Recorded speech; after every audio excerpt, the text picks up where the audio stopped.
श्री स्वामी समर्थ. आज सकाळची सुरुवात झालेली होती माझ्या फेवरेट नाश्त्याने म्हणजेच शेवयाचा उपमा. आता दोघांनी मिळून छान नाश्ता करून घेतला आणि थोडंसं डीमार्टचं सामान आणायचं होतं म्हणून डीमार्टमध्ये आलो होतो. आता डीमार्टचं सामान वगैरे घेतलं आणि पुन्हा घरी आलेलो होतो. इथं मी ना तेलाची बॉटल सुद्धा घेतलेली होती. आता ह्याचं हेअर ऑइल कसं बनवायचं ते लवकरच मी तुमच्यासोबत शेअर करणार आहे. त्यासाठी सबस्क्राईब करून ठेवा चॅनलला. आता एवढंसच सामान मी घेऊन आलेले होते कारण की मला गावाकडे जायचं होतं 15 दिवसासाठी गुढीपाडव्याला. आणि गंमत म्हणजे हे पिठाचं ना पॉकेट कुठून फुटलेलं होतं तेच मला समजत नव्हतं. आता दुपारच्या जेवणामध्ये ना मला बनवायचं होतं चकुल्या. आता तुमच्या इकडे चकुल्या म्हणतात की वरणफळ म्हणतात ते मला कॉमेंट करून सांगा.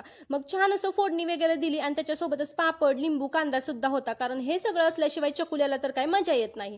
आता जेवण वगैरे झाल्यानंतर ना छान अशी मी रेडी झालेले होते कारण आम्हाला कुठेतरी थोडं बाहेर जायचं होतं. पुढे बघा, आता आम्हाला जायचं होतं गोल्ड घेण्यासाठी म्हणूनच आम्ही गोल्ड घ्यायला आलेलो होतो. आता हे कशासाठी घ्यायचं यांच्यात काय कार्यक्रम आहे लवकरच मी तुमच्यासोबत शेअर करणार आहे. तिथून आम्ही पुन्हा घरी आलो, जेवण वगैरे संध्याकाळचं केलं आणि पुन्हा आम्ही बाहेर गेलो कारण आम्हाला प्यायचा होता बदाम शेक. मग छान असा मनसोक्तपणे बदाम शेक पिऊन घेतला आणि पुन्हा घरी जाण्यासाठी निघालो. तर इथे बघा आम्हाला टँकरवरती ना छत्रपती शिवाजी महाराजांचा ना फोटो दिसला. आता छत्रपती शिवाजी महाराजांचा फोटो तेलंगणामध्ये सुद्धा दिसतो, ह्याला म्हणतात रुबाब. आता तिथून पुन्हा आम्ही घरी आलो आणि हे बघा नवऱ्याचं सिम कार्ड सापडत नव्हतं म्हणूनच इथं मी हुडकत बसलेले होते. आणि हा बॉक्स जो आहे तो जवळजवळ 2 वर्षानंतर ओपन केलेला होता आणि हे कशाचं स्टिकर आहे काय हे तर मला काही समजलं नाही. तर हा ब्लॉग तुम्हाला कसा वाटला कॉमेंट करून सांगा आणि अशाच नवनवीन ब्लॉगसाठी आपल्या YouTube चॅनलला सबस्क्राईब करायला विसरू नका. भेटूया नवीन ब्लॉग सोबत. तोपर्यंत काळजी घ्या, हसत राहा. Bye bye.